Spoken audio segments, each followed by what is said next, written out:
Silly me. I should have posted this video as the second video, not the third, but it doesn't really matter.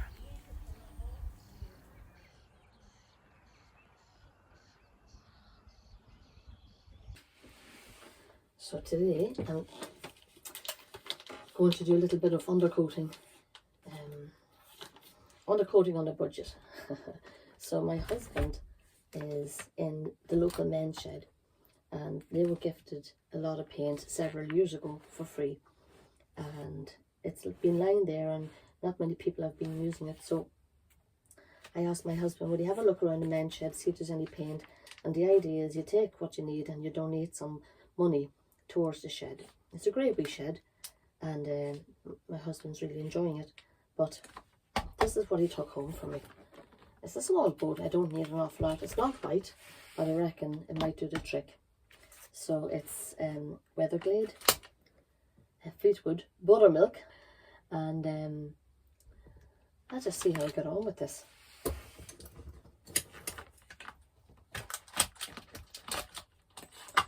So we have a boat on a budget, and I have had a fixer-upper before, and I spent a lot of money fixing it up. And this boat, there's not near as much work needs to be done on it. So I'm sticking to my budget. I'm just going to do what needs to be done. I'm not going to be concerned too much about how it looks. There is some painting to be done outside the cabin, and this might be the very thing. So anyway, it looks like it doesn't need to be stirred, and I'm going to give it a wee go and see what it looks like.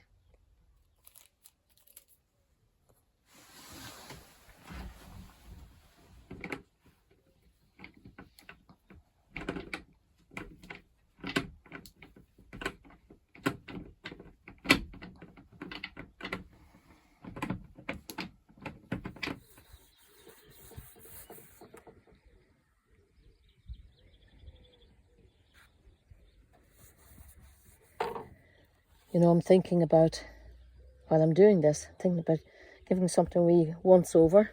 Obviously it's been done already. I think by the looks of it, it's been done several times. And while I'm doing this, I'm thinking, although this is an undercoat, and I'll be putting a main coat on, that in due time, this too will need to be done again.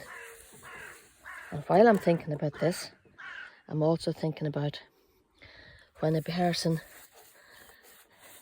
gets into a right relationship with Jesus Christ, when they're born again, when they get saved, when they get converted, whatever you want to call it,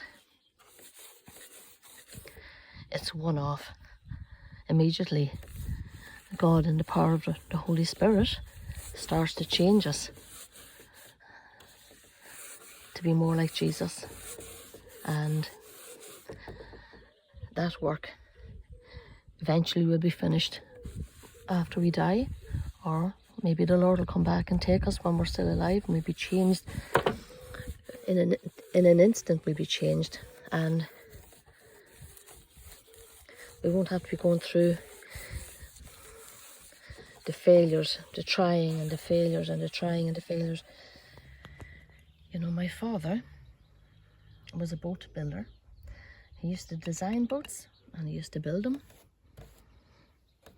And he was very particular. Very particular. And there was 10 children in my family, and he would have us out at the proper time. Could be at the weekends, could be in the evening times, and he had us working on whatever boat he was building at the time. And he had us all doing neat and tidy work. And doing this, I've just remembered something. He died, an old man, and he had cancer and he knew he was going to die. And he had bought a Subaru. He was mad into his cars. He bought a Subaru, and he said to me a few months before he died, he said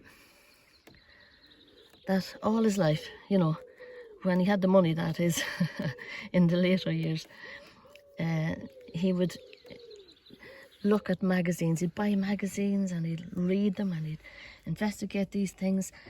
What car was the best, what the engines were like, how it ran, you know, all these things. And he said then he'd get them and he'd go out and he'd sorry, not get them, but he would test drive them. And it was a whole thing for him, you know, a very enjoyable thing. But he said to me, as soon as I bought the boat, he said, the longing left me, the enjoyment left me. It never satisfied me. And that was a big thing for him to admit, because he very much was a man's man. But it was good for him to share this with me. But it made me think just now about how particular he used to be, and how nothing satisfies me. You get in, even if I could afford a brand new boat, even if you could afford a brand new boat, I wouldn't stay in you. It would depreciate in value. Your satisfaction might wane, and we'd end up having to do what I'm doing here this morning. Whereas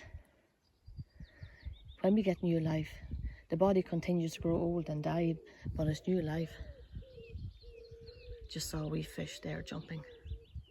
Do you hear the birds? Isn't it lovely?